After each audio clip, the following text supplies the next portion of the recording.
November 2004, I had just taken over of command of Strike Fighter Squadron 41, the Black Aces.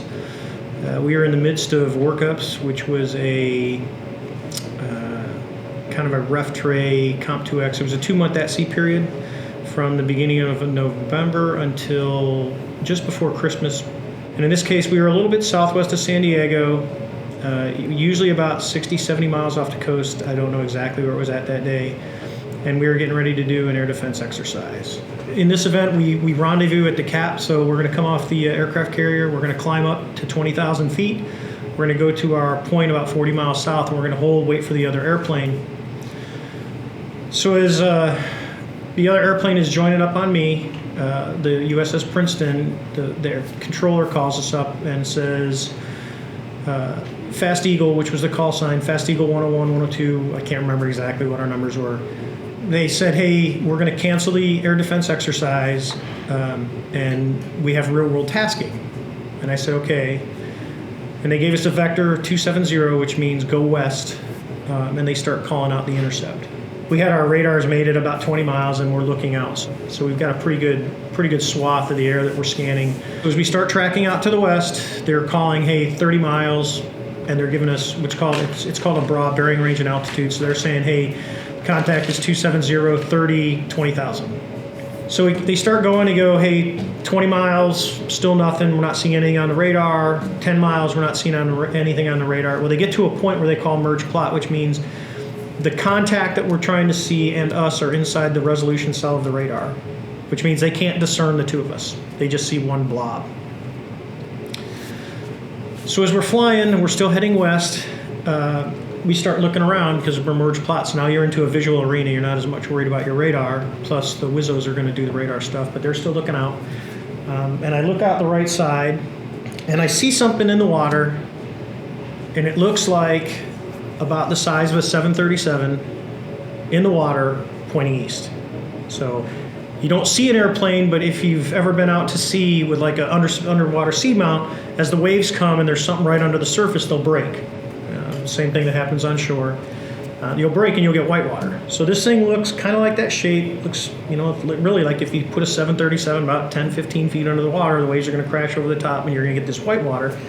So we see that, and then, so he's pointing east, so it would be on the right-hand side of the airplane, just forward of the wing line, is this little white, which looks like a tic-tac, which is why we call it the tic-tac, and it's moving around erratically, so it's doing this. It's not hovering, it's moving just randomly around, not fast, just kind of left, right, forward, and back. There's no rotor wash, which you would see from a helicopter.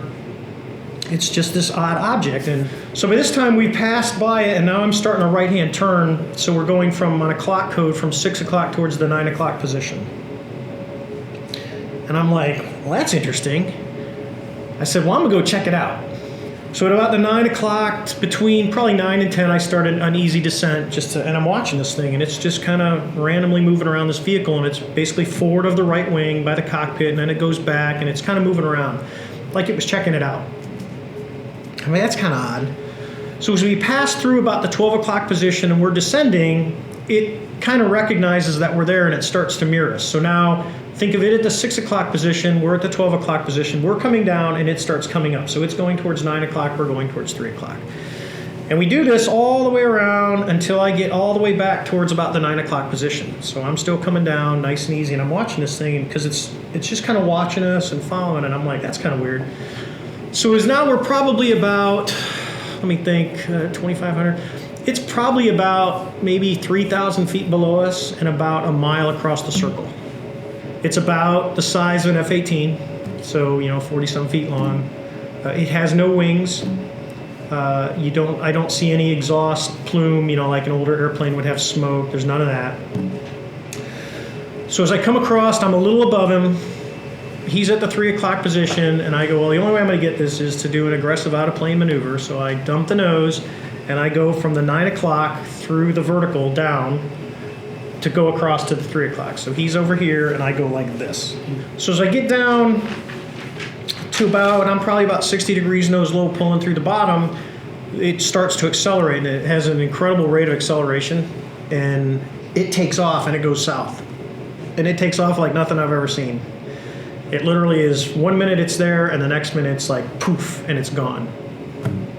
So I came up on the radio and I said, hey, let's just spin around and go back to what was in the water. Let's go see what was in the water. So we're right there. It's kind of below us, you know, so I'm kind of heading to the east. So we do a 180 and go back to the location we're at, and there's nothing in the water.